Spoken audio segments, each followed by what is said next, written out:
Hello, great people. Former President Goodluck Jonathan has responded to the declaration of emergency in Rivers State by President Bola Tinubu. In a moment, I'll leave you to watch the video, but I can assure you that Goodluck Jonathan said a lot. He said a whole lot. If you are good in dissecting both spoken and unspoken words, you would know that Goodluck Jonathan said a whole lot. We will go and watch the video. Then when we come back, we'll be dissecting the associated issues. What are the spoken words, the unspoken words? What is the interpresidential relation? A whole lot to dissect, but let me leave you to watch the video first, then we'll come back for some interesting discussion like never before. Let's watch. What is happening in Nigeria today regarding the situation in Rivers State is like an Indian proverb that said that if somebody is sleeping, really sleeping, you can easily wake up that person. But if the person is pretending to sleep, you find it difficult to wake up that person.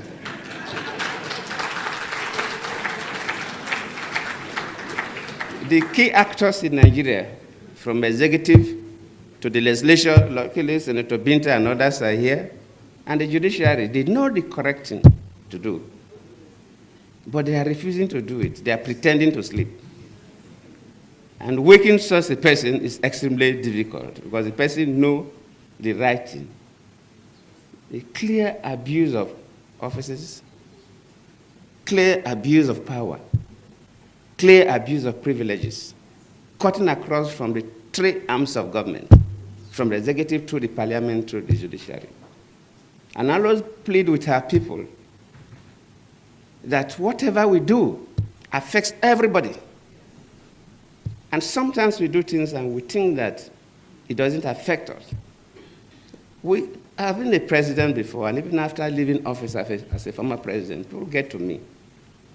Why is that our passport is not valued that much? Why is that Nigerians are not given the kind of treatment we're supposed to receive at the international airports? Sometimes we think it's because of Yahoo boys or 419ers. No, not only them. Yes, they are part of the problem. But whatever happens in a country, decisions that are taken by the executive arm of government, decisions that are taken by the parliament, judicial decisions affect everybody. For example, no businessman can bring his money to invest in a country where the judiciary is compromised, where a government functionary can dictate to judges what judgment they will give. No man brings his money to invest in that economy because we are taking a big risk. So whatever we do affects everybody.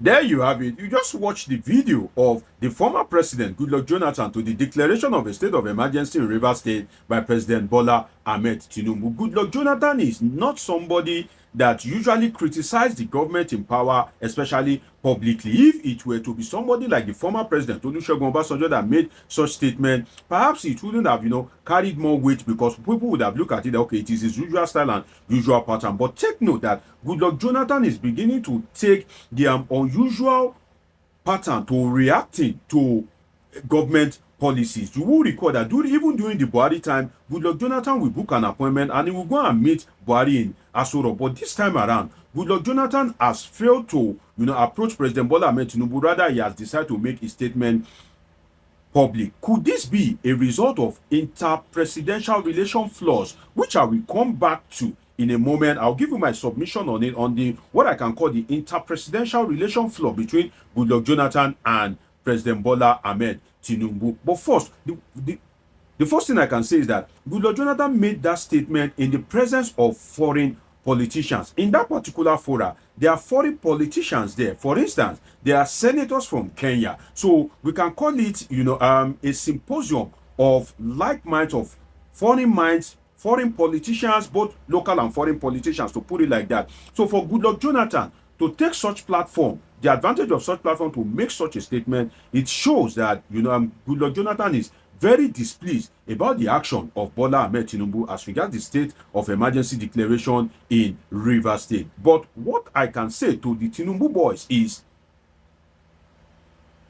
I hope the Tinubu boys will take note of the statement of the former president and make meaning out of it. I hope Tinubu's overzealous boys won't start abusing the former president, Goodluck Jonathan, because Goodluck Jonathan is an icon of democracy in Nigeria. He has proven himself as a man of integrity, true integrity in this instance. He has proven himself as an icon of democracy. So if he makes a statement as in his capacity as a former president of Nigeria, if he makes such a statement, it is left for the Tinubu presidency to make meaning out of it, to make sense out of it, and not to be releasing statement and start, attacking the man. So it will be intellectually stupid for the Tinubu boys to now believe that they want to be making statements and start attacking the man. Because if you look at the Tinubu presidency, their resistance to criticism, both good criticism, bad criticism, they are resistant to it. They are always eager to write statements, to defend sometimes the indefensible. Sometimes the best action is silent. Take note of what the person has said and make meaning out of it. So I just hope that they will tap from the wisdom of the former president Goodluck Jonathan and not decide to be abusing it. Because for one thing, Tinubu is everything in Nigeria at the moment. At least the highest position that you can hold as a Nigerian is to occupy the office of the president. But then Tinubu is everything but a former president. So Goodluck Jonathan seniors Bola Tinubu in the sense that he is exposed to life after presidential power. Goodluck Jonathan know how it feels to hold the power of a president and to survive without it. Bola Tinubu does not know how it feels to hold the power of a president and to survive without it. The people that knows it are the former president Olusegun Obasanjo, former president Muhammadu Buhari, former president Goodluck Jonathan. Those are the people that knows, that are living beings, that knows how to hold a presidential power in a democracy and survive without it. So you cannot take that is post-presidential experience. You cannot take it for granted. Now back to the flawed presidential interaction that I stated earlier.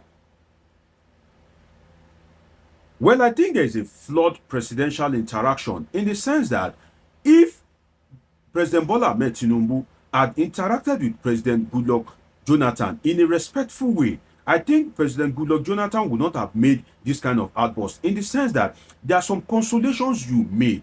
There are some things that you concede to other people out of respect. Let me break it down for you. For instance, former President Muhammadu Buhari, if something is happening in a state now, Katsina State, it is respectful for you to reach out to Muhammadu Buhari and say, Mr. President or former president, this thing that is happening in your state, can you please look into it? Can you please find a way to resolve it? Goodluck Jonathan is not from Rivers State, but Goodluck Jonathan is one of the interested mind in Rivers State because his wife was one of the people that installed Nyesom Wike. Sim Fubara is more like their political grandson because Sim Fubara is the political son of Nyesom Wike. So all of them, if you trace it back, emerged from the Goodluck Jonathan Peter Odili political tree. So out of respect, it is normal for you to reach out to the former president that, Mr. Former President, this thing that is happening in your state, can you look into it? Can you find a way to resolve it? Or you can say, okay, on my behalf,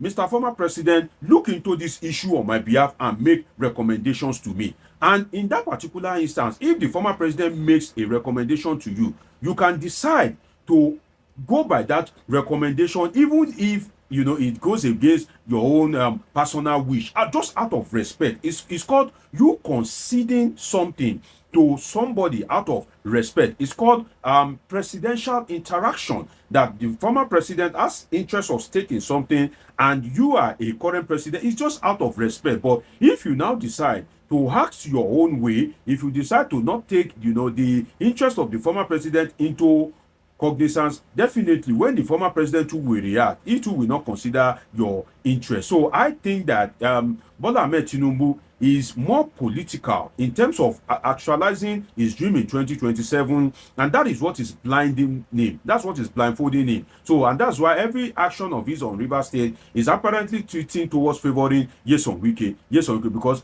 Nyesom Wike has the power to do the political abracadabra, and deliver to him politically. And also in 2027, Nyesom Wike will be controlling two regions, FCT as the FCT minister and also Rivers State. And Bola Tinubu, of course, the handwriting is clear on the wall that he is interested in contesting in 2027.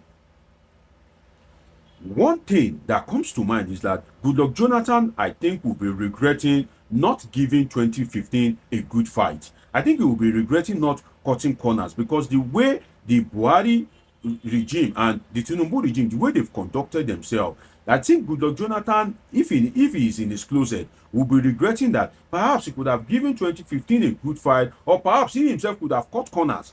That if he knows that these people can use power like this, that they can abuse power like this, he himself would have done a lot more, perhaps to please Nigerians, or even perhaps to cut corners during the election, because he knows that the people that he gave power to can never reciprocate the gesture that was given to them. Buhari doesn't look like somebody that wants to release power, and this Tinubu doesn't look like somebody that will release power or even apparently give a free and fair election. Don't forget that it is Tinubu that will appoint the chairman of INEC, and the tenure of Mahmoud Jega will be expiring soon. So maybe Goodluck Jonathan will be thinking perhaps he could have given 2015 a good fight. One thing about this statement of Goodluck Jonathan as it pertains to Nyesom Wike,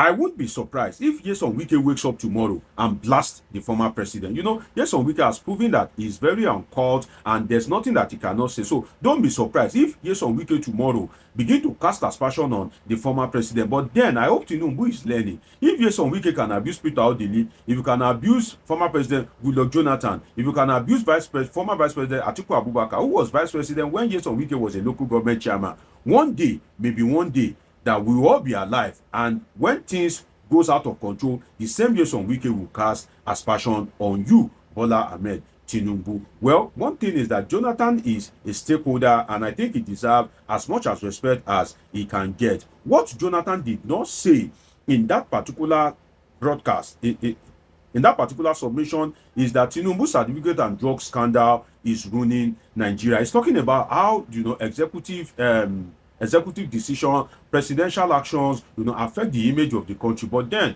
he didn't say that President Bola Ahmed Tinubu's drug and certificate issue is part of the thing that is ruining Nigerian passport. But of course, Goodluck Jonathan has to speak in parables, but his words carry strong weight and wisdom, because Bola Ahmed Tinubu, I think he acted, you know, too hasty in the declaration of a state of emergency in Rivers State, because there are places that are worse than Rivers State and a state of emergency has not been declared. It's been an interesting time with you on this episode of Bulletin with Dr. Omoshola. Did you do want to subscribe, turn on your notification button, catch up with my past videos, and of course I have great interesting videos coming your way. Till I see you again, always remember that I love you all sincerely.